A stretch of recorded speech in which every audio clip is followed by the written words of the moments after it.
Boa noite a todos. Meu nome é Cristina Itaquá, eu sou professora, pensadora, mãe. Eu venho lá da aldeia de Silveira, que fica no litoral norte de São Paulo, perto de Bertioga e São Sebastião. Ultimamente eu tenho desenvolvido alguns trabalhos no instituto que a gente criou, chamado Instituto Maracá, junto com algumas lideranças indígenas de algumas partes diversas do Brasil. A gente tem o Ailton Krenak, que é uma liderança de Minas, o Davi Copenaua, de Roraima, o Cian Runicuim, que é do Acre, o Álvaro Tucano, que é do Alto Rio Negro, o Carlos Papá, que está aí sentado, que é Guarani do Gá, e eu sou Machacali, de Minas Gerais. Então a gente vem nesse coletivo tentando desenvolver algumas atividades no sentido de descolonizar o pensamento do povo brasileiro no que se refere à existência das epistemologias, dos saberes e fazeres tradicionais das diversas culturas que hoje vivem aqui no Brasil, né? A gente tem hoje uma realidade de 300 povos que resistiram ao longo desse processo histórico bem violento no nosso país e cerca de 280 línguas faladas no território nacional. Porém, o povo brasileiro desconhece, né? As universidades não dialogam com as nossas línguas, nem com os nossos saberes. No ano de 2002, eu entrei para a universidade para estudar filosofia na Unesp de Marília. E foi um momento bem significativo para mim, porque fui a primeira pessoa da minha família a entrar numa faculdade, né, estudar. Meu pai nunca estudou, era analfabeto, então eu venho de uma tradição que quis estudar para tentar dialogar com esses saberes teóricos também. E foi bem significativo, pois foi um ano que o Brasil estava entrando num processo político bem diferente, né? O ano de 2002 foi o ano que o Lula assumiu a presidência pela primeira vez, e isso fez com que o Brasil tomasse um rumo no qual a gente vê hoje, depois de muitos anos, 2019, o que hoje está acontecendo.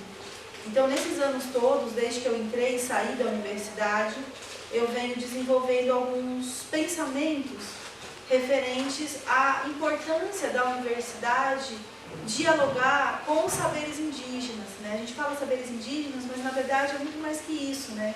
São os saberes da ciência da floresta. Existe uma ciência, para além da ciência, que é a ciência da ciência, né? Eu chamo de metaciência, que habita dentro das florestas, na qual esses saberes, essa universidade quadrada, não dialogam, porque os nossos saberes são circulares, eles partem da floresta e numa grande espiral ele vem se desenvolvendo e resistindo, né, há mais de 500 anos de uma imposição, de uma religião totalmente alienígena, de um processo de transmissão de conhecimento quadrado que não dialoga com a nossa forma de transmitir saberes. Então, tentar se colocar nessa América totalmente indígena, porém, que dialoga só com saberes vindo da Europa, é bem difícil para a gente. Mas, eu particularmente, eu venho tentando suavemente tentar dialogar nesses mundos, né? Em vários mundos. Atualmente eu sou professora na escola, a gente tem uma escola dentro da comunidade, na escola Tcherubaiquaí, uma escola estadual, que tem até o ensino médio. Essa escola tem 10 anos, ela foi criada em 2009, é o tempo que eu dou aula há 10 anos, né? De filosofia, sociologia, história para a escola indígena. E na nossa comunidade a gente vem um grande desafio de tentar pensar como ensinar filosofia na escola, né? O que é falar de filosofia na escola? E primeiro, o que é a escola, né? Mas antes de eu começar a falar um pouco, eu queria partir de uma leitura. Eu não costumo muito fazer isso quando eu falo, e eu confesso que foi bem difícil pensar o que falar para vocês, porque eu já estive em alguns momentos, depois que eu saí da faculdade, em algumas universidades, falando sobre o meu pensamento. Só que quando eu estudava, o que eu sempre ouvia dos meus colegas era: vai estudar antropologia, porque o que você está falando não é filosofia, é antropologia. E isso me causava muito desconforto.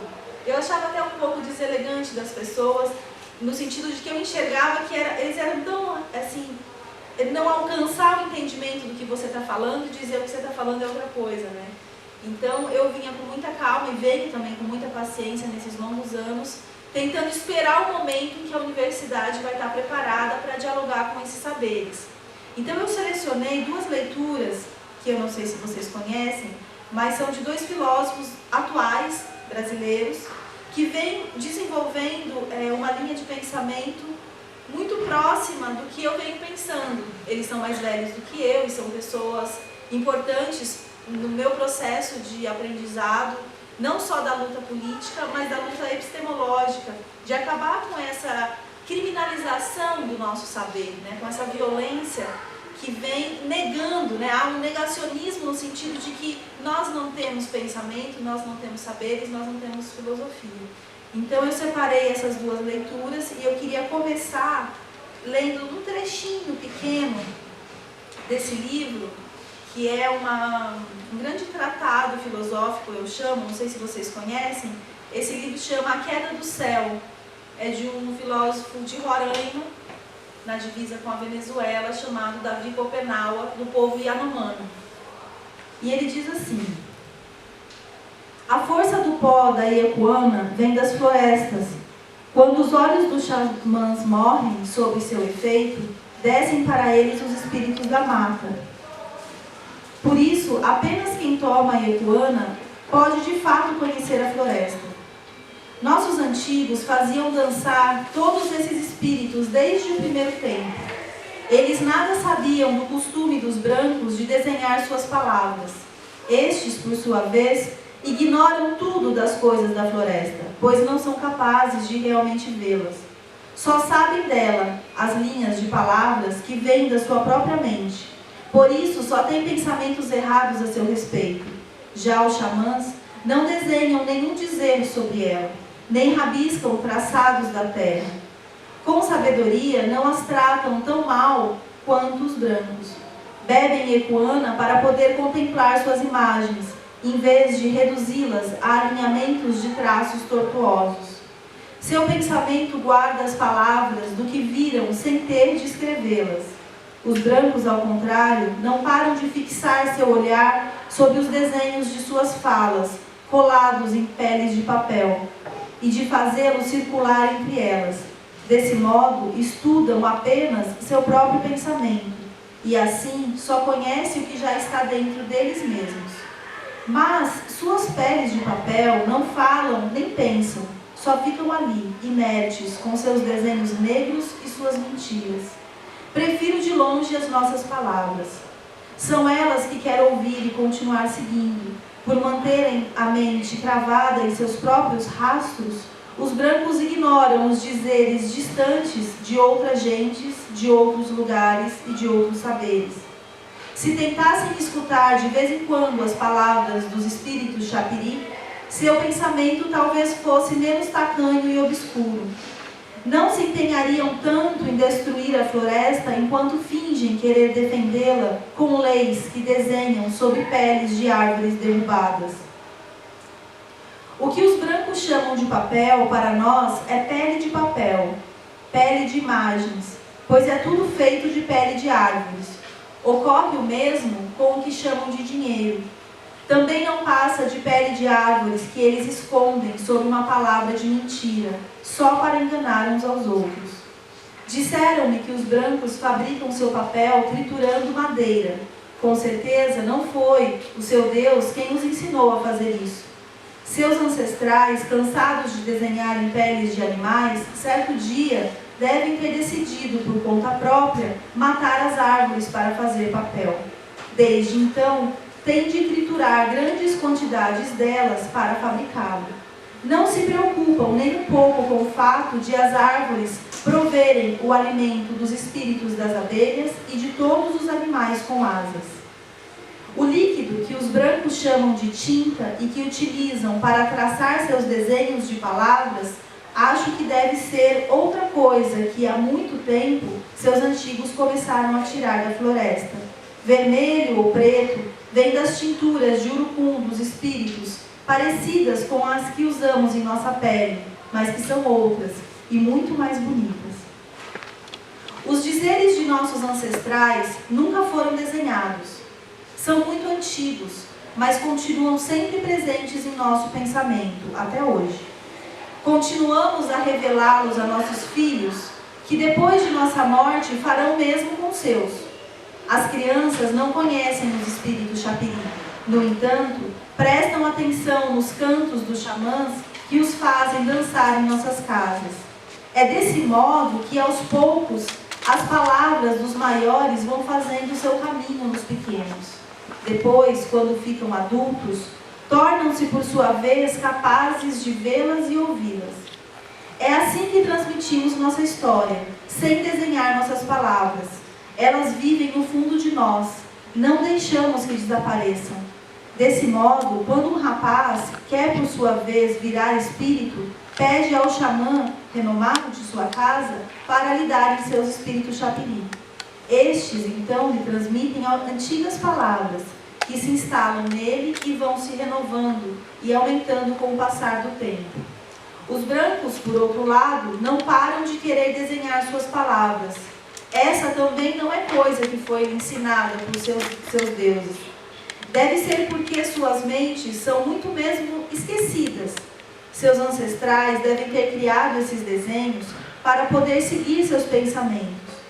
Talvez tenham pensado outrora: vamos desenhar o que dizemos, e assim talvez nossas palavras não fujam mais para longe de nós.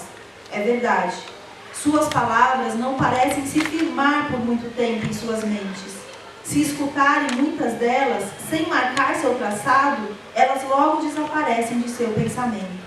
Quando guardam um desenho delas, ao contrário, no dia seguinte, depois de as terem esquecido, podem lembrar de repente. As coisas são mesmo como eu pintei nessa pele de papel. É o costume deles. Fazem isso o tempo todo. Tudo o que dizem. Eles gostaram muito das peles de imagem, como seus antigos antes deles, porque são outra gente. Deve ser algo bom para o pensamento deles. Guardam suas velhas palavras, desenhando-as, e dão a elas o nome de história. Depois, ficam olhando por muito tempo para elas, e acabam conseguindo fixá-las no pensamento. Esse é o desenho das palavras de nossos maiores e o que eles nos ensinaram, pensam assim. Devemos seguir suas pegadas e imitá-los. É assim que os jovens brancos aprendem a pensar com as palavras que lhes deram seus pais, seus sábios. Assim acham que, como eles, serão capazes de fabricar máquinas, motores, ou que serão professores, enfermeiros ou pilotos de avião. É assim que eles começam a estudar.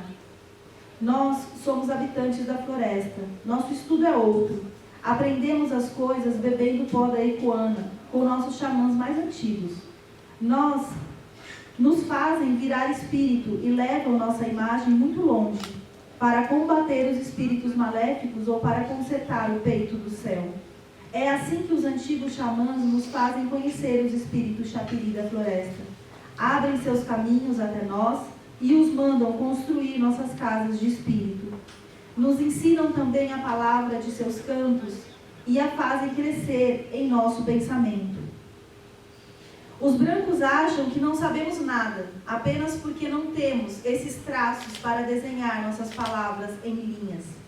Outra grande mentira. Nós só ficaríamos ignorantes mesmo se não tivéssemos mais nossos xamãs. Não é porque nossos maiores não tinham escolas que eles não estudavam. Somos outra gente. E com a Ecoana e com os espíritos da floresta que aprendemos. Morremos bebendo o pó da árvore Ecoana-ri, para que os espíritos Chapiri levem nossa imagem para longe. Assim, podemos ver terras muito distantes, subir para o peito do céu ou descer ao mundo subterrâneo. Trazemos palavras desconhecidas desses lugares, para que os habitantes de nossa casa possam ouvi-las. Esse é o nosso modo de ficar sabedor, desde sempre. Não é possível desenhar as palavras dos espíritos para ensiná-las, pois são inumeráveis e não têm fim. Não daria em nada querer escrevê-las todas. Quando os brancos estudam, crivam seu olhar em velhos desenhos de palavras. Depois, relatam seu conteúdo uns aos outros. Não veem, nem ouvem eles mesmos as imagens dos seres do primeiro tempo. Por isso, não podem conhecê-las de fato. Nós, ao contrário, sem caneta, nem peles de papel, viramos fantasmas com a Equana para ir muito longe, contemplar a imagem dos seres no tempo dos sonhos. Então, os Chapiri nos ensinam suas palavras, e é desse modo que nosso pensamento pode se expandir em todas as direções, sem nos juntarmos com os nossos antigos para beber Equana e sem fazermos descer os espíritos da floresta, não poderíamos aprender nada. Bom, eu separei esse trecho um tanto quanto longo, porque eu achei que seria importante, e essa parte principal desse livro me toca muito, porque o grande argumento que eu ouvia quando eu estudava, quando eu estava na universidade, é de que nós não temos filosofia e que o nosso pensamento é um mito. E o grande argumento é porque nós não temos nossos escritos. Os nossos sabedores não escreveram enciclopédias, tratados, não deixaram esse arquivo histórico registrado para que o futuro pudesse escutá-los e enxergá-los. Mas eles sempre existiram. E esse saber, a lógica, a estética, a epistemologia, a nossa forma de organização social e política, ela sempre existiu. E não é uma, são diversas. Os Yanomami têm os deles, os Machacali têm o deles, o Guarani tem o dele, o Tucano tem o dele, o Axaninca tem o dele. São formas diversas de transmitir saberes, de se organizar aqui nessa terra.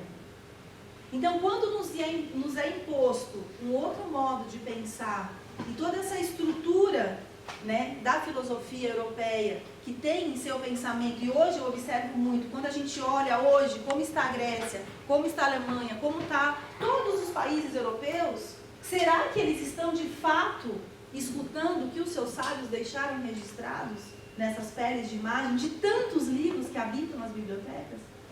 Será que os estudantes brasileiros que bebem dessa fonte e que quando vão estudar e depois da graduação tornam-se mestres, doutores, pós-doutores, livres docentes, eles ainda não conseguem ter a capacidade de dizer o que eles estão estudando, mas sim, segundo alguém, eu estou fazendo isso.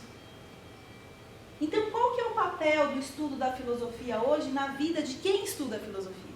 É isso que eu reflito para mim mesma, né? Porque como a gente tem esse pensamento de que os nossos saberes sempre existiram, e hoje, ousadamente, esse pensador escreve esse livro, é uma ousadia da Davi Copenau fazer isso. Porque ele sabe que é negado a epistemologia Yanomami. A universidade não dialoga com ela. Ao menos a antropologia fica ali um pouco rodeando, né? Os antropólogos gostam muito de dialogar com os povos indígenas. Mas não é especular a vida do outro, é entender e conversar no mesmo patamar de existência de um saber, como é o saber da filosofia europeia, que é a base dos estudos acadêmicos, né? Então, ao longo de muitos anos, eu venho tentando entender para mim mesma e dialogar com as pessoas, para que as pessoas consigam parar um pouco de ficar só lá fora, e não enxergar o que está aqui no seu próprio terreiro. Existe muita coisa acontecendo no nosso país. Muita coisa acontecendo, desde sempre, né? Não sei se alguns de vocês já tiveram a oportunidade de dialogar com algum sabedor para além dos que estão nos livros. Vocês talvez entenderiam isso que eu estou dizendo. Aqui, quando o Yanomami falam dos xamãs, né, os nossos xamãs, eu uso essa palavra em português, xamã, pajé, eu não gosto muito dessas palavras, mas é a forma como é usada para falar, né, dos sabedores. Mas os nossos sábios, os nossos conhecedores, né, os que falam as boas e belas palavras e nos orientam, né, de como devemos caminhar de forma ética, de como devemos nos portar nas relações de existência, no nosso dia a dia, essas palavras são ouvidas. E elas não são só ouvidas, elas são praticadas.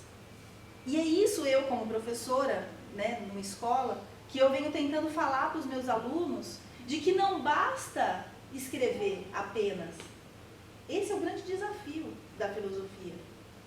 Praticar o que você pensa ou o que você escreve nos seus tratados é o maior desafio da humanidade hoje. Por que o Brasil está do jeito que está? Que contradição é essa que se deu? Agora está todo mundo gritando salve a Amazônia. Quem planta árvore? Quem deixou de comer carne? Que não enxerga que é o agronegócio que está estuprando a nossa terra. A mineração está estuprando a nossa terra. Então, não consegui fazer uma análise contextualizando historicamente o que está por detrás disso tudo, entender o que está acontecendo no Brasil hoje, é começar a refletir sobre esse início dos primeiros tempos. Porque se fosse escutado no início, e se a educação brasileira dialogasse com esses outros saberes, talvez nós teríamos um Brasil diferente hoje. É demasiadamente violenta a forma, eu pelo menos observo assim, como o povo brasileiro está lidando com a nossa existência aqui nesse país. Não somos só nós humanos que habitamos essa terra. A universidade não dialoga com os seres espíritos da floresta. A universidade dialoga com humanos. E humanos que escrevem apenas. Os humanos que não escrevem, não pensam. Quem dera a lontra, a cutia, a paca, a abelha, a samaúma, muito menos, é óbvio, né? Se nem os humanos que não escrevem não pensam, quem deram os outros. Então eu acho que está na hora da gente começar, não a se desprender dos papéis, não é essa a questão, não é se desprender dos livros, mas é enxergar o que está para além das outras coisas. E a universidade deveria ser esse lugar, né? Das pessoas começarem a se abrir um pouco para essas outras relações, para esses outros modos de saberes, esses outros modos de pensar uma existência hoje. Eu, pelo menos, eu penso a filosofia dessa forma. Não dá para desvincular o que eu penso do que eu faço. Não dá para falar de ética e citar um indivíduo que já morreu lá não sei aonde, que eu nunca fui lá, que fala muito bem sobre a ética, se eu não pratico essa ética no meu consumo, no modo do meu dia a dia, na minha vida. Né? Eu não estou falando aqui de espiritualidade. Isso aqui não é um livro de religião. Isso aqui é um livro de epistemologia. É um livro de ética. É uma forma de uma pessoa que fala e que faz o que pensa, que é o que todo mundo deveria fazer, né? De fato. Então, assim, o período pouco que eu passei pela universidade, que eu consegui só me graduar, eu não consegui além, né, fazer tipo mestrado, essas coisas, porque eu enxerguei essa contradição dentro da universidade, de muitas pessoas que se consideram sabedores, porém não praticam o que escrevem. E muito menos o que pensa. Então eu ando um pouco incomodada e um pouco preocupada, na verdade, com o futuro das universidades. A gente vive hoje um momento político violentíssimo, o mais de todos, eu acredito, de tudo que a gente já viveu, porque a gente vive uma ditadura disfarçada, ocultada, em diversos aspectos. Eu sou professora da rede estadual e a gente vive uma ditadura dentro da Secretaria de Educação. Imposição de um currículo totalmente quadrado. A base nacional curricular é uma violência para os nossos alunos, porque não dialoga com uma escola viva. As nossas escolas devem ser vivas, elas devem ser úteis para os nossos alunos. E não está sendo. Hoje mesmo, antes de vir para cá, vou contar essa história rapidinho, porque eu estou mexida com isso. Eu e meu companheiro, a gente foi chamado para fazer uma reformulação no Forte de Bertioga. Não sei se vocês conhecem Bertioga, mas ali foi onde os colonizadores chegaram no início de 1500. Só que o Forte de Bertioga hoje é um lugar absurdamente colonizador. Tem lá a figura do Padre Anchieta, aí tem a figura dos grandes desbravadores, e aí eles estão querendo fazer um processo de reformular, de reconstruir aquela história, né? Aí a gente foi lá dar uma olhada, pensar como que a gente vai fazer isso, e nisso chega um grupo de estudantes, porque ali recebe muita visita de alunos, né? E dessa visita de alunos guiada por uma professora, aí estava eu e meus filhos que estão aí fora, a gente parou e ficou vendo, né, a cena. Aí a professora chega com os alunos e fala assim, então, aqui é uma estátua em homenagem, tinha uma homenagem ao Anchieta e tinha uma homenagem ao Hans Staden.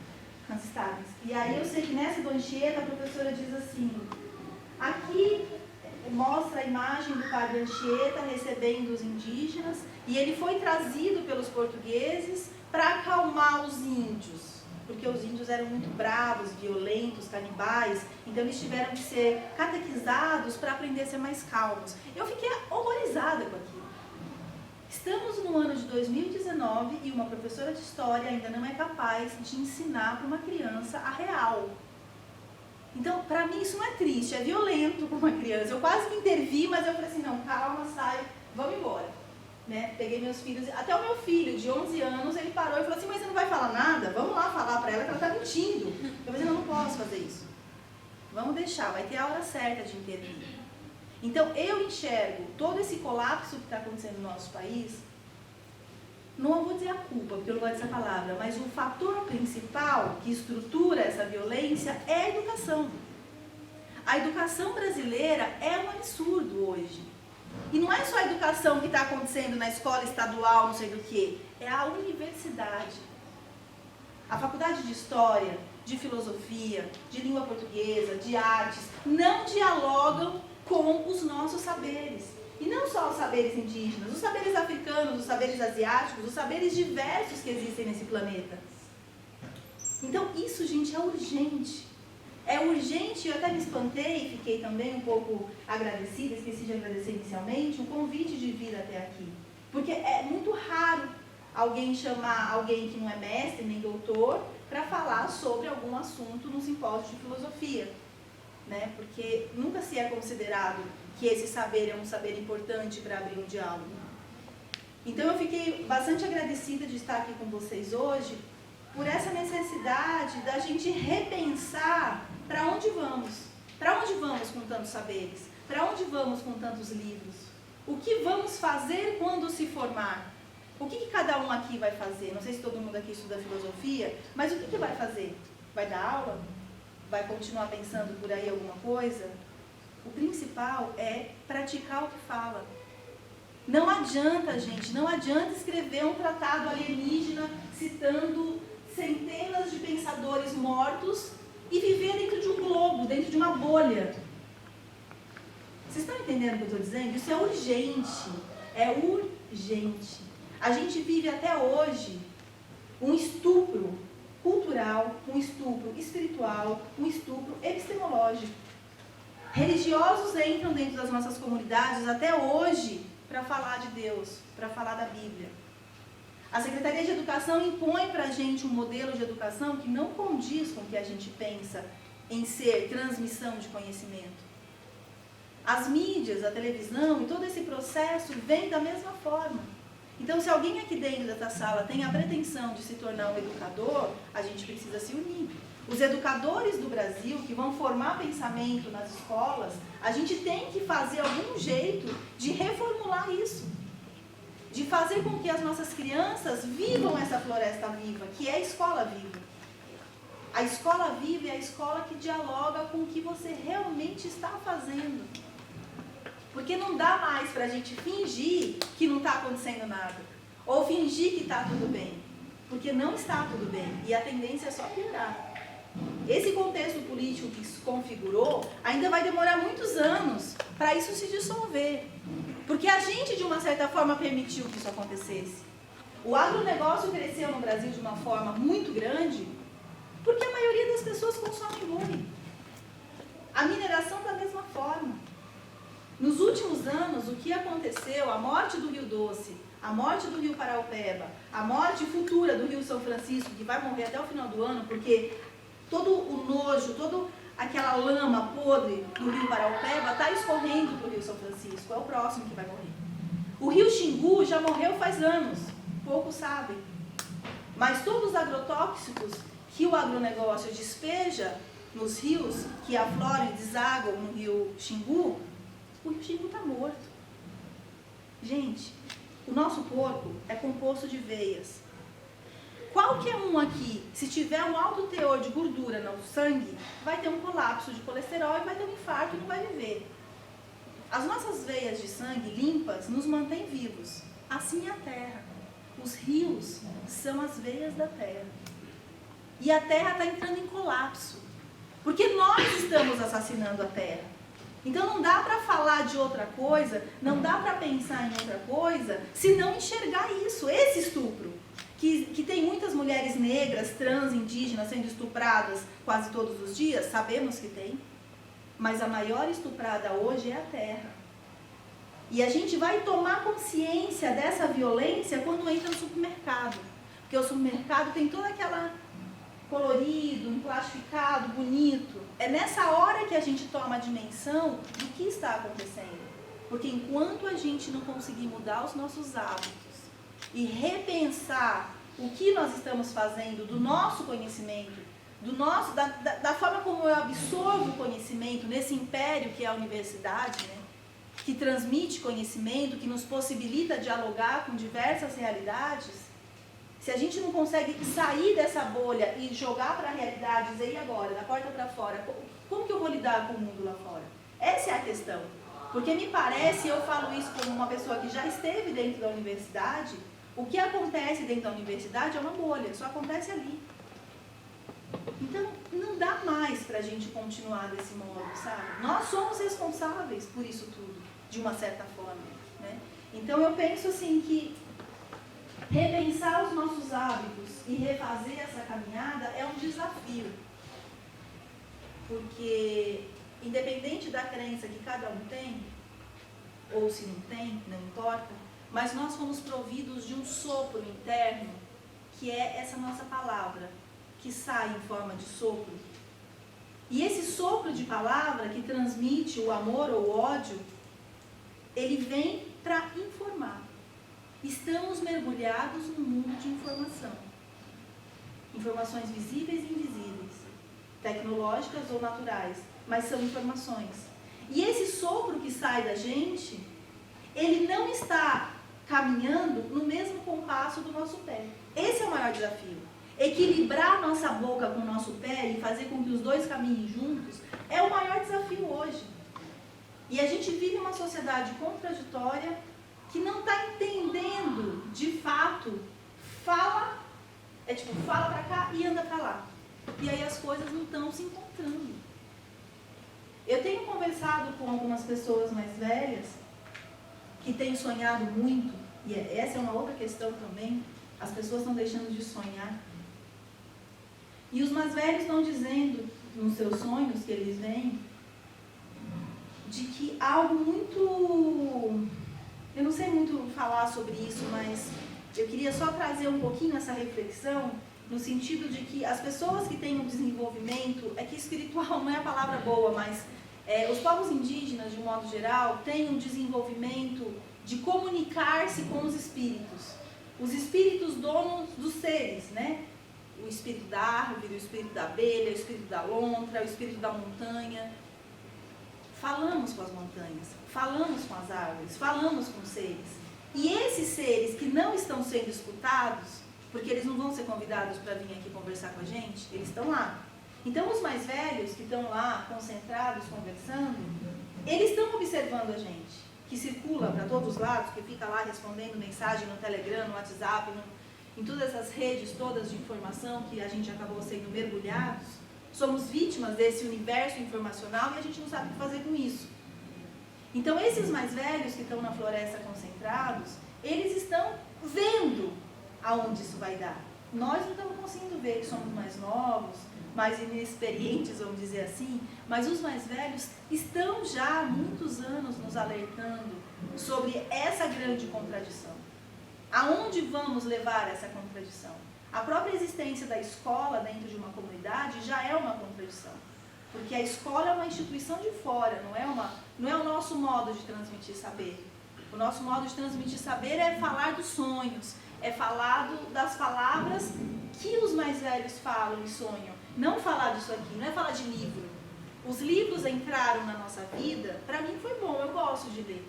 Leio muito, gosto de dialogar com essas pessoas, vivas ou mortas. Mas ela não é a base que estrutura o nosso conhecimento. Então eu sonho com um dia em que a universidade vai sair do quadrado, vai percorrer os terreiros que estão ao seu redor. Porque também tem isso, a universidade não sai disso. Precisa dialogar com outros universos, precisa de fato refletir aonde que está, o que é o Brasil hoje. Né? Não sei se tem alguém aqui que não é brasileiro, mas eu acredito que a maioria aqui se diz brasileiro. Né? O que é ser brasileiro hoje? O Brasil é um país misto, complexo culturalmente. Né? Só que de toda essa matriz que se deu misturada, o brasileiro prefere ver o que é de fora. Tanto é que nas universidades aprende inglês, espanhol, francês, italiano, alemão, tudo quanto é língua. Mas que universidade vai aprender a falar Guarani para ir conversar com um sabedor Guarani que está aqui no Pico do Jaraguá ou está ali em Parelheiros? Que universidade vai fazer isso? Ensinar Guarani para ir conversar com um velho Guarani que não fala português. Existem pessoas hoje que não falam a língua portuguesa dentro desse país. Muitas. Por que a universidade não aprende? Aprende alemão para conversar com um morto que escreveu um livro. Mas não aprende uma língua viva para falar com um sabedor que está vivo. Essa é a reflexão que eu tenho feito. É violento isso, gente. Para mim, violento e assustador também. Porque já foram muitos séculos, e ainda a universidade insiste em continuar nesse mesmo padrão, né? Desse mesmo modo de se organizar.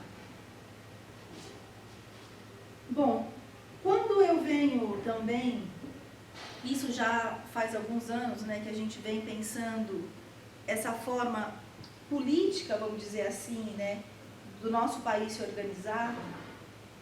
Eu tenho como base, assim, toda essa estrutura, eu penso no consumo, não tem como pensar política e não pensar o consumo, porque é o que estrutura toda essa forma de desorganização que hoje existe. E aí, quando se deu, né, em 2015, o grande acidente lá da Vale do Rio Doce, que matou o Rio Doce, que os parentes Krenak viviam, o Ailton Krenak é um pensador hoje que tem produzido muito pensamento. Não sei se alguém já dialogou com ele aqui nessa sala, mas ele tem falado muita coisa. E como eu meio que senti que de repente alguém aqui nunca conversou com ele, eu trouxe também um trechinho, mas esse é bem curto na verdade, de um livrinho, o último livrinho que o Ailton escreveu, e eu queria ler um pedacinho para vocês. Ele diz assim: quando despersonalizamos o rio, a montanha, quando tiramos deles os seus sentidos, considerando que isso é um atributo exclusivo dos humanos, nós liberamos esses lugares para que se tornem resíduos da atividade industrial extrativista. Do nosso divórcio das integrações e interações com a nossa mãe, a terra, resulta que ela está nos deixando órfãos, não só aos que em diferente graduação são chamados de índios, indígenas ou povos indígenas, mas a todos nós. Tomara que estes encontros criativos, que ainda estamos tendo a oportunidade de manter, animem a nossa prática, a nossa ação, e nos deem coragem para sair de uma atitude de negação da vida para um compromisso com a vida, em qualquer lugar, superando as nossas incapacidades de estender a visão a lugares para além daqueles a que estamos apegados e onde vivemos. Assim como as formas de sociabilidade e de organização de que uma grande parte dessa comunidade humana está excluída, que em última instância gastam toda a força da terra para suprir a sua demanda de mercadorias, segurança e consumo. Eu gosto muito desse trechinho desse livro, porque me faz repensar um pouco o projeto de humanidade que a gente criou, né? Foi criado um projeto de humanidade, um projeto de desenvolvimento. A bandeira do Brasil fala, né? Ordem e progresso. Nesse projeto de humanidade, de desenvolvimento, que tem como base estrutural a ordem e o progresso, não se pensou, não se colocou nesse pacote de humanidade os espíritos da floresta. Não colocou nesse pacote dialogar com os outros seres que não são humanos. E isso é uma questão urgente, que a filosofia deveria se debruçar hoje para ver como que nós vamos resolver isso. Quem que vai escrever um tratado ético e vai pensar a ética no sentido da ética para além dos humanos, né? É necessário isso, gente. E isso não é falar necessariamente de espiritualidade, é uma coisa concreta. Porque às vezes eu falo disso, a gente fala, você está falando de espiritualidade, eu não estou falando de espiritualidade. Eu estou falando de uma coisa urgente, que é esse projeto de humanidade que fracassou. O nosso projeto de humanidade fracassou, já era. E nós todos vamos ficar órfãos. Isso não vai demorar muito tempo. Se você analisa, se você começa a ver para além da sua bolha de relações e começar a enxergar o que está acontecendo aos arredores, a gente começa a se atentar. cuidado e atenção. Porque o que está acontecendo hoje na Amazônia, e eu vejo todo mundo se voltando a pensar na Amazônia, todo ano a Amazônia queima, não é hoje. Não é hoje, faz muitos anos que isso acontece. Fruto do agronegócio, que quer estuprar a terra para que a ordem e o progresso impere e ganhe mais dinheiro. Mas enquanto não adianta levantar uma bandeirinha Salve Amazônia e continuar fazendo churrasquinho, tomando cerveja de milho transgênico nas festinhas para comemorar. Comemorar o quê? Qual o objetivo das festinhas? Isso eu vivenciei muito quando eu estudava, de estudantes de áreas do conhecimento que tratam o pensamento, ficar cheirando cola, tomando cachaça, cerveja de milho transgênico e não refletir o óbvio. Que barato é esse? A juventude brasileira precisa pensar isso. Porque esse barato que te dá uma alegria momentânea não está enxergando o óbvio, que é o dia do amanhã. Que é fazer esse equilíbrio do sopro da sua palavra com o compasso do seu pé. Isso chama-se responsabilidade. O cidadão brasileiro, o jovem brasileiro, o ser que estuda, não está tendo responsabilidade com os seus atos. Porque adquirir conhecimento é ter responsabilidade. Não só responsabilidade com o meu corpo, mas responsabilidade com essa terra que a gente pisa, que nos mantém, que embala o nosso sono. Eu tenho me preocupado muito com isso, gente. Sabe, na verdade eu não consigo pensar, eu pensei em falar tantas coisas, eu fiquei assim um pouco agoniada pensando o que falar para vocês, como compartilhar um pouco do que eu venho pensando, mas o que mais me toca hoje é falar disso, dessa emergente situação de se enxergar uma ética para além dos humanos, de pensar uma epistemologia que não está só dialogando com livros de pessoas que morreram, porque a epistemologia está aí, e a Yanomami está falando.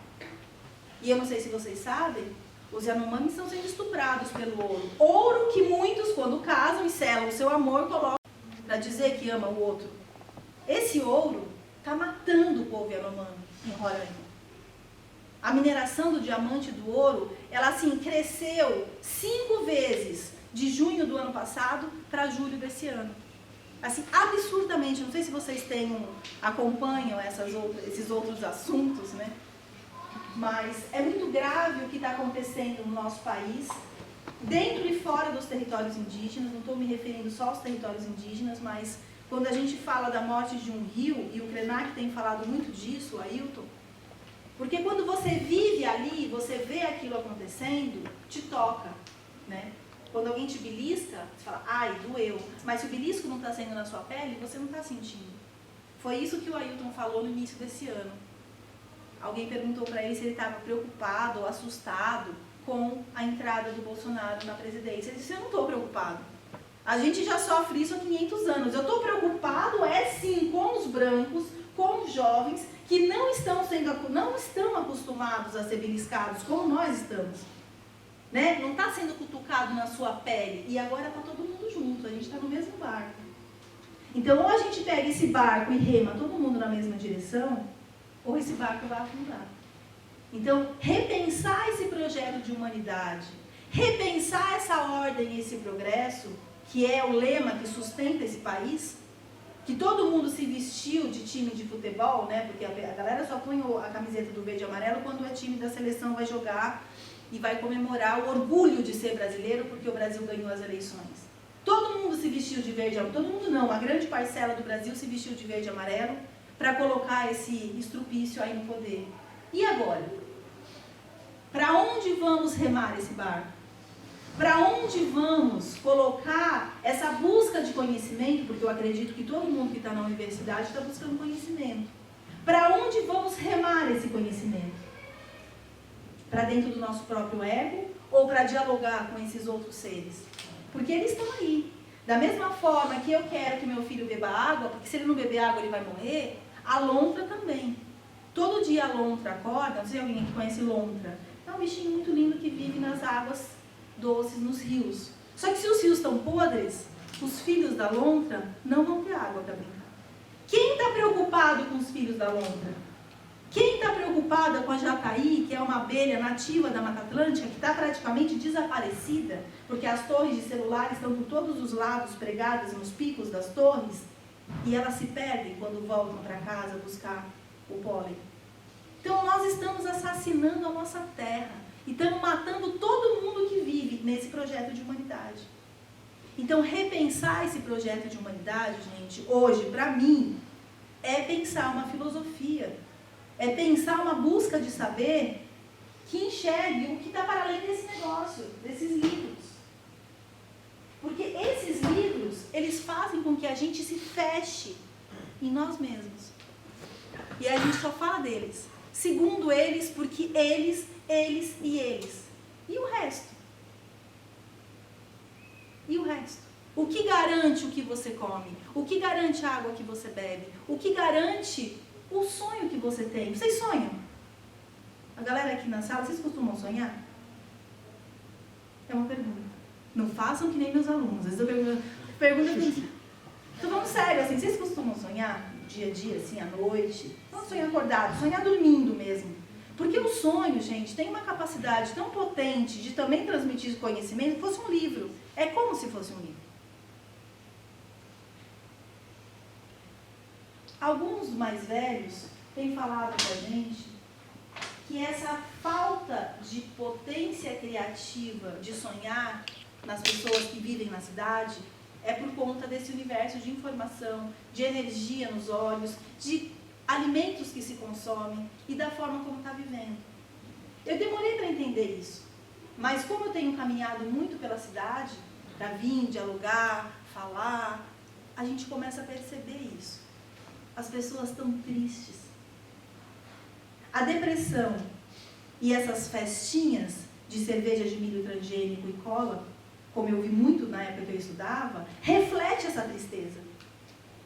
Quando eu estudava na Unesp de Marília, eu desenvolvi um projeto de uma horta, que era um espaço onde a gente plantava muitos alimentos e tentava se reunir em algum dia da semana para colher, plantar, comer, dialogar, fazer alguma coisa para além das bibliotecas.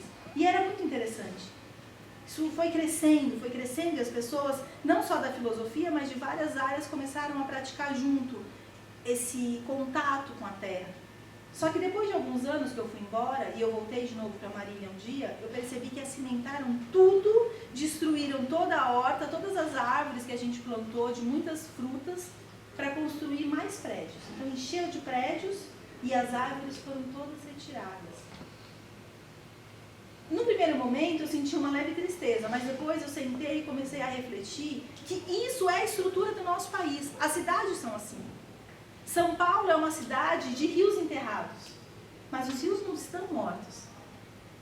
Porque os rios têm espírito, são os nossos avós, eles estão lá, como se fossem em coma. Sabe alguém em coma que está lá no hospital e fica lá meio vegetando assim, deitadinho?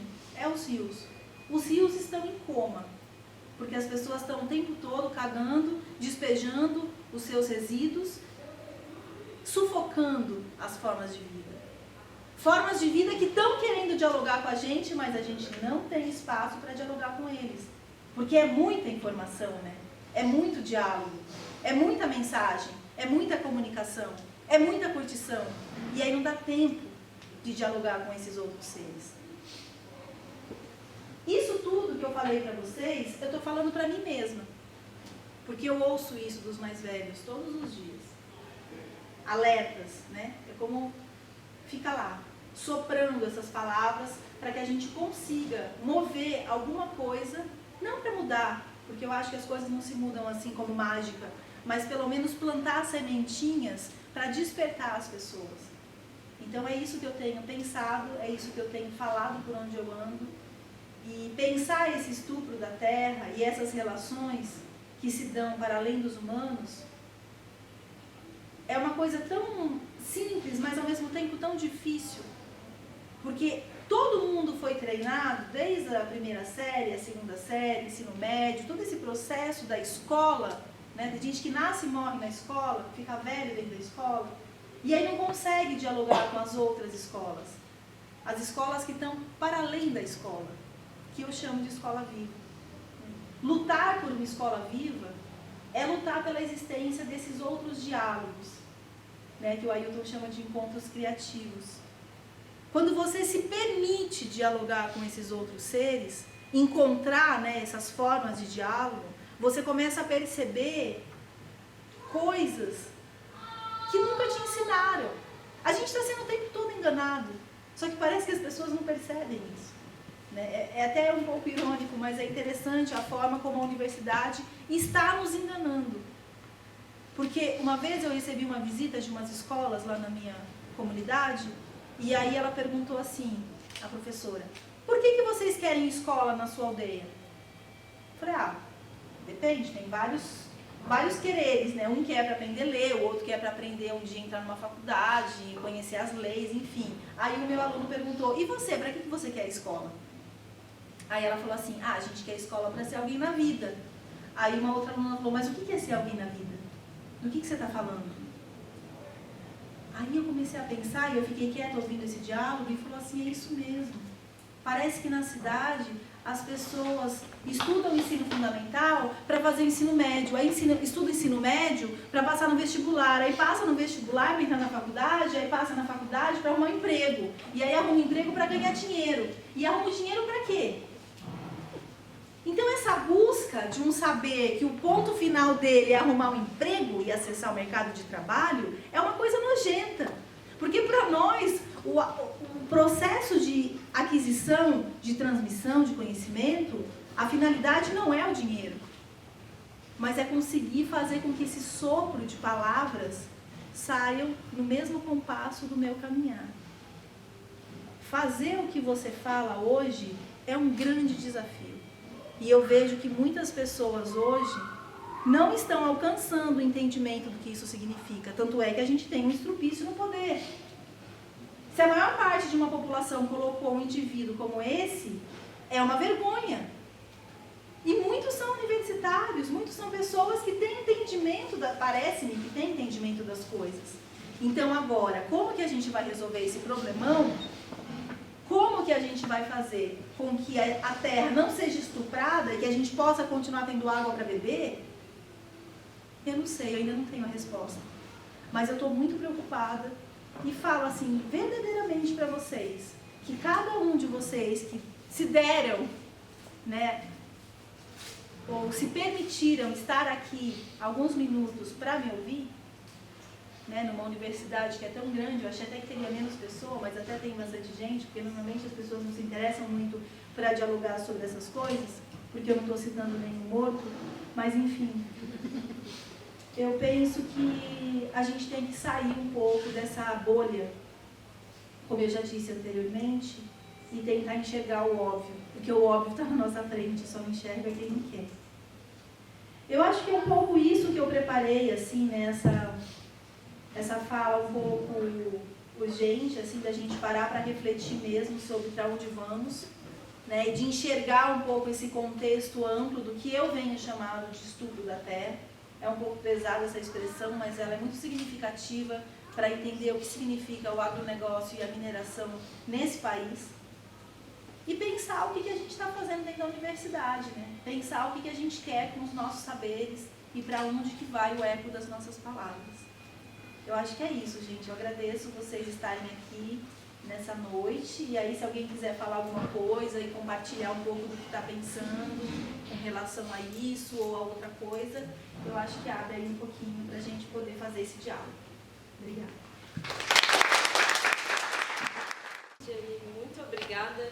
Para mim é um verdadeiro prazer você estar aqui. Para mim, de fato, esses saberes é que possuem grandeza para mudar a vida, porque se baseiam primeiramente na poética encarnada na pele, na vivência, e não em status, em autoridade. Então, de fato, se a gente soubesse ouvir mais vocês, com certeza não estaria nessa situação que nós estamos.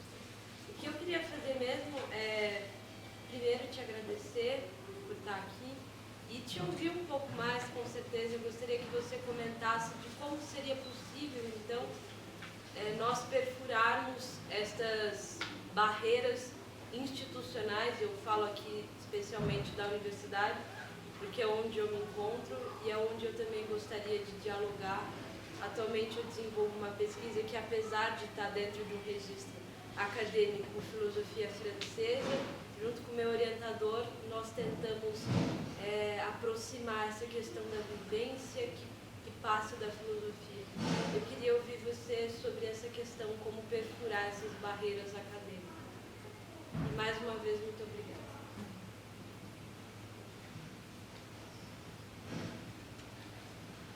Ninguém mais quer fazer pergunta? Boa noite. Desculpa, eu cheguei um pouco atrasado. Mas eu gostei da fala. E acho que aprendi já algumas coisas, mais rápido que conhecido. Eu queria fazer uma pergunta no sentido de se você teria alguma orientação ou alguma sugestão sobre. Acho que vai de ponto com o que a companheira falou, mas da forma de alguma forma que a gente consiga aproximar estudantes de outras comunidades, né?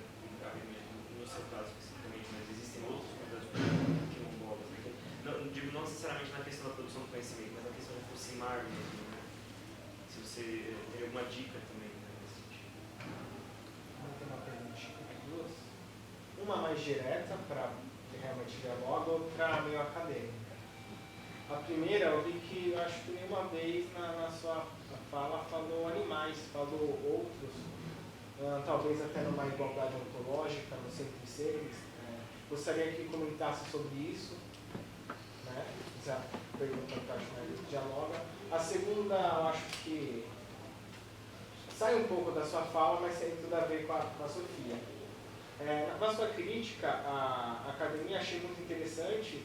Eu gostaria de saber, assim, mais um comentário que você acha das atuais grades, né, de filosofia no Brasil. Não temos filosofia do Brasil, falam que não tem, mas pelo que você falou da filosofia, tem sim, alegar que o mito, por exemplo, não integra a filosofia, vemos os gregos, né? Enfim, teve outras questões. E essa, não sei se eu posso chamar de filosofias indígenas, né? Acho que colaboraria muito com uma filosofia no Brasil, mas assim como a ponto que não temos uma filosofia no Brasil, não temos filosofias indígenas, filosofias africanas, fica muito realmente uma filosofia europeia e violenta, né? Quando ainda tratam, por exemplo, filosofia africana é sempre no singular, reduzindo algo que já está fora do escopo acadêmico, nesse colocado singular ainda é mais violento, reforça um grande racismo epistemológico. Então eu gostaria, não é nem uma pergunta, né, mas gostaria que você comente um pouquinho mais. E agradecer também mais uma vez sua apresentação. Então, você perguntou de como ultrapassar essas barreiras, né, que a academia nos impõe, nos coloca.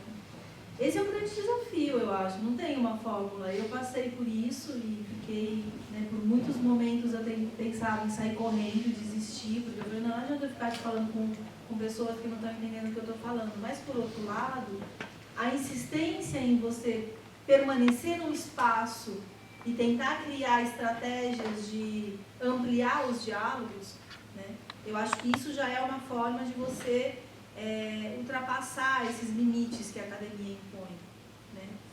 Criar possibilidades para além da universidade, mas também na universidade, de dialogar com pessoas que não são essas pessoas renomadas, né? Que não são pessoas que... Tem muita gente produzindo conhecimento sobre diversas coisas, eu tenho visto muito isso percorrendo muitos lugares no país, e acho que a universidade tinha que dialogar mais, não só com livros, mas dialogar com o cinema, com a literatura, com a vida que pulsa, né, o tempo todo. A arte eu não comentei muito, porque eu fiquei meio tentando traçar um caminho para não me perder dentro do meu próprio pensamento, mas quando a gente para falar, por exemplo, da arte indígena, que também é negada, assim como a filosofia, né, a nossa produção de arte sempre é vista como artesanato, então eu acho que você parar para pensar, o cinema indígena hoje tem crescido muito, há uma produção de cinemas que trazem, né, de formas de expressão audiovisual, que traz um conhecimento e um outro pensar que poderia estar mais presente na universidade. Em 2016, a gente organizou a primeira Bienal do Cinema Indígena e reuniu mais de 20 cineastas, diretores, atores indígenas que estão produzindo obras. Isso cresceu nos últimos anos, de 2016 para cá. E eu observo que as pessoas desconhecem, né? A gente está mergulhado no mundo de informação, como eu disse, mas existem certas informações que não chegam. Então, ter acesso a essas outras formas de conhecimento, para mim, é uma forma de ir para além do que a universidade te oferece, né? Para isso tem que ser criativo, curioso e sair por aí buscando outros caminhos. Mas continuar, é importante continuar na universidade. Embora eu tenha uma crítica a ela, e muita gente fala, vai lá fazer o mestrado.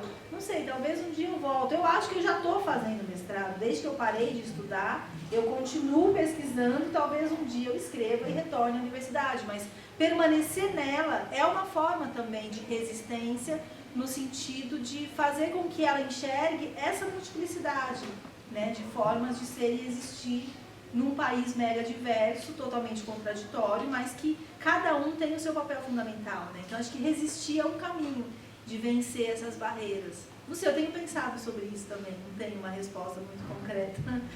E daí você falou uma coisa que liga um pouco com o que ela falou, né? De como... você podia repetir um pouquinho a sua fala? Eu acho que eu posso tentar resumir, mas se você tem alguma dica ou orientação, para a gente produzir uma coletividade melhor, né? Sim. Então, o que eu observo assim também nas universidades é que a antropologia dialoga com a filosofia, quer dizer, a antropologia dialoga com os povos indígenas e somente ela faz esse diálogo. Tipo, as artes plásticas, as artes visuais, o direito, todas as outras áreas do conhecimento não dialogam com os povos indígenas. Pensar hoje um sistema prisional que engloba povos indígenas é urgente. A gente tem um monte de indígenas presos e não tem ninguém da área do direito pensando isso. A gente tem uma pedagogia que a gente quer criar uma pedagogia indígena e não tem nenhum pedagogo voltado para entender o que é educação escolar indígena. Então, você trazer a reflexão dessas outras formas de ser e existir, e daí como que você faz isso, né? Você perguntou, você tem uma dica, uma sugestão.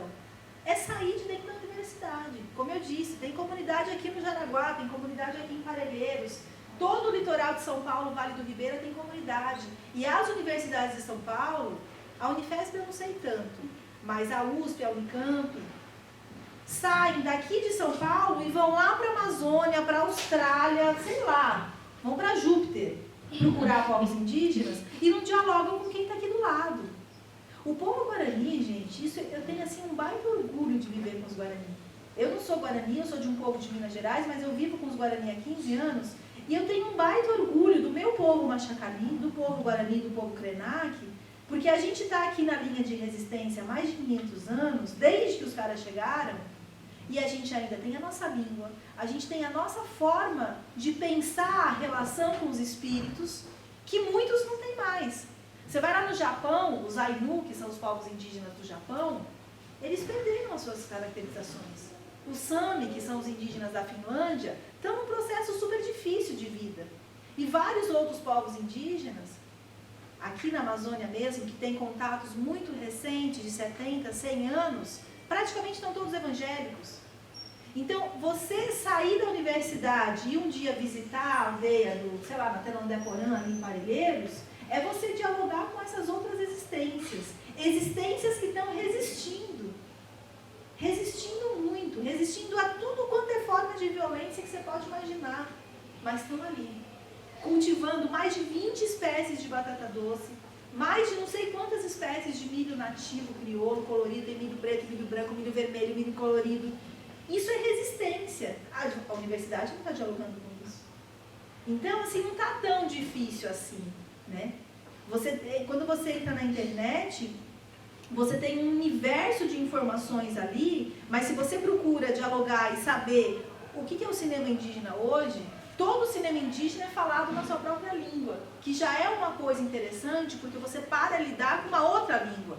Para você estudar Kant, tem muitos que vão estudar o alemão para entender. Então, quando você vai ver um filme indígena que está numa outra língua, você se depara com uma coisa que você desconhece. Então, é importante. Então, tanto na internet você encontra esse caminho, como indo visitar Parelheiros ou qualquer outro espaço que viva e que resista de outra forma que não essa sociedade urbana, machista, reducionista, eurocêntrica e tudo quanto coisas que a gente pode falar, né? Então não está muito difícil, é só a gente ser um pouco criativo, né? E tentar observar outras coisas, né? Outras relações. O SESC de São Paulo tem promovido muitos encontros criativos, não só em abril, mas o ano inteiro. Porque às vezes uma coisa que fala de indígena só em abril, não é só em abril. Agora mesmo, em novembro, vai ter um encontro muito interessante que chama TEPI, que é teatro, é um diálogo da galera do teatro e das artes com a produção artística dos povos indígenas. Esse encontro TEPI, para mim, vai ser muito forte, esse encontro, porque vai reunir, o Copenau vai estar lá, vai ter uma mesa dia 22 de novembro, que vai dar o Davi Copenau, o Ailton Krenak e eu, nós três falando sobre a arte e a filosofia indígena. Então, assim, tem muita coisa acontecendo. Aí, no SESC, é de graça, só ir lá, SESC Pompeia, e vários outros SESCs e várias outras instituições culturais que promovem diálogos para além da universidade, mas às vezes a universidade não fica nem sabendo, né, também.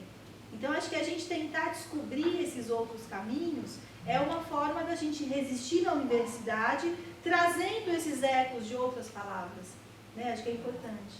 E daí você falou que eu não falei de animais, né?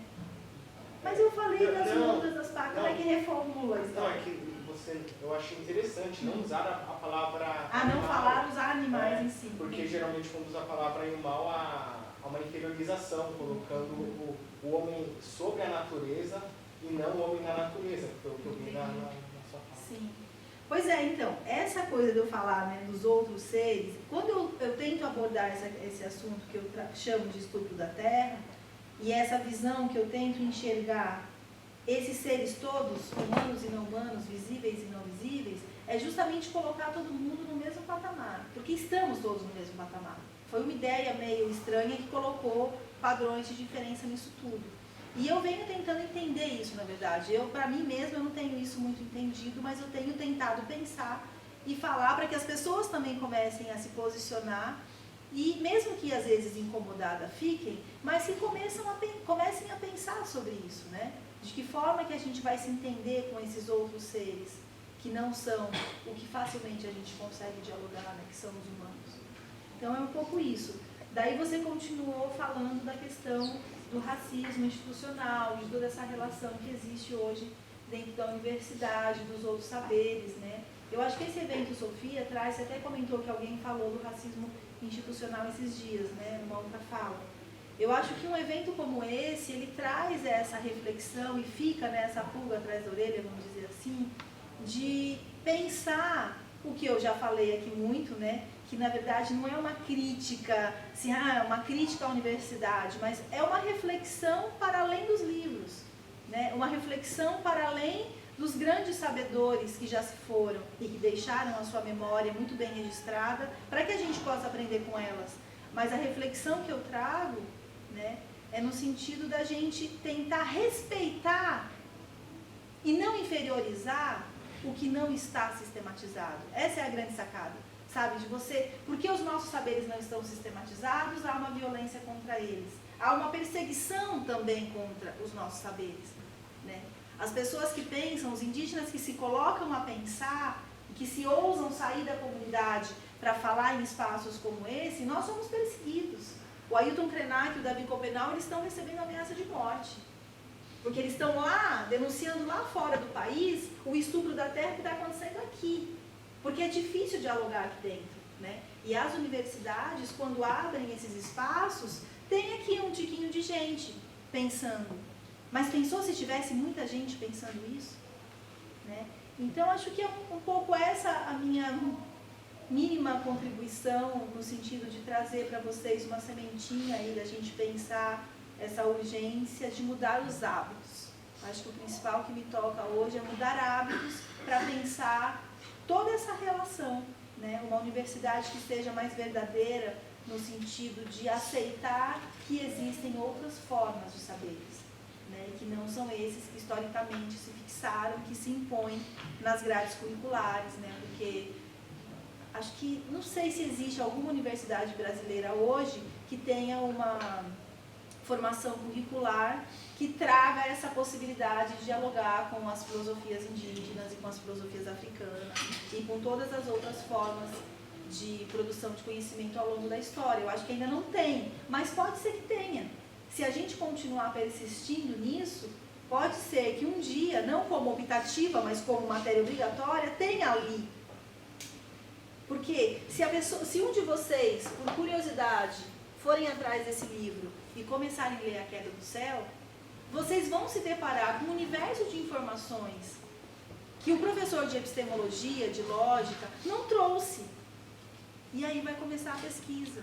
Então, acho que se isso fosse obrigatório, as universidades mudariam. Então, o meu sonho é esse, na verdade. É conseguir que um dia a universidade consiga trazer para dentro da sua obrigatoriedade imposta coisas que tragam outras visões, né? Outros modos de ser e existir aqui nessa terra.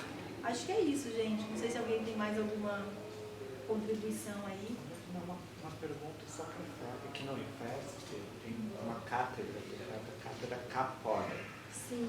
né, que eu acho que foi encabeçada pela Valéria, do Departamento de Sociais, a Ilana, e que é uma cátedra que tenta reunir esses sabedores, né, essas pessoas que conhecem, têm conhecimento, mas que não têm esses tipos que a gente acha que são importantes para poder falar.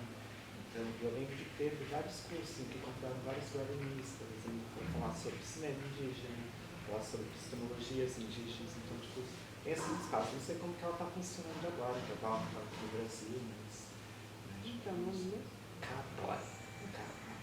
Dois As, Então, eu queria te falar disso. Eu conheço a Valéria Macedo, ela fez a tese dela de mestrado e doutorado na nossa aldeia.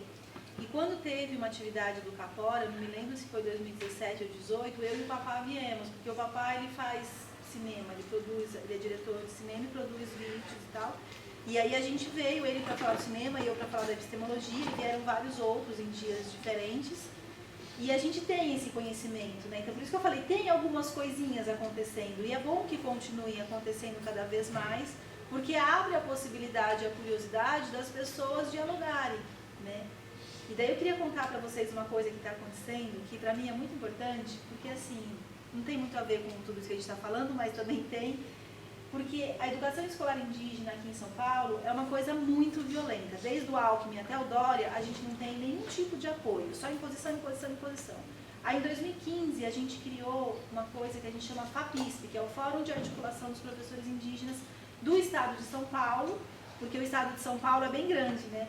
Então tem os Guarani que estão no litoral sul, litoral norte, Vale do Ribeira e capital, mas no oeste paulista tem os Krenak, que foram trazidos durante a ditadura violentamente, criaram uma aldeia mista ali, Krenak e Caingangue. Os Caingangue eram do sul, os Krenak de Minas, os militares pegaram e jogaram todo mundo ali. Estão ali até hoje, perto de Bauru, numa cidade que chama Tupã. E tem também os Terena, que foram trazidos do Mato Grosso do Sul e foram colocados ali em Bauru. Então, esse contexto, né, de 5 povos diferentes dentro das comunidades fez com que a gente se juntasse e criasse esse fórum de articulação para pensar, e agora? O que a gente vai fazer das nossas escolas, né? Se a gente não tem apoio para a formação de professores, até para a construção, estrutura de salas, enfim. Aí, a partir de 2016, 2017, a gente começou a se reunir, esse fórum se reunir. Aí no final de 2017 a gente teve a ideia de começar a conversar com os reitores. Então a gente veio conversar aqui na Unifesp, a gente foi na Unicamp, na USP, na Unesp, para ver se alguma universidade abria a possibilidade da gente criar um curso de apoio à formação de professores indígenas. Mas a gente não queria que a pedagogia fizesse isso. A gente queria que a filosofia, a arte, várias áreas do conhecimento se juntassem num coletivo de professores para pensar uma formação de professores indígenas. E a universidade que abriu as portas para o diálogo foi a Unifesp.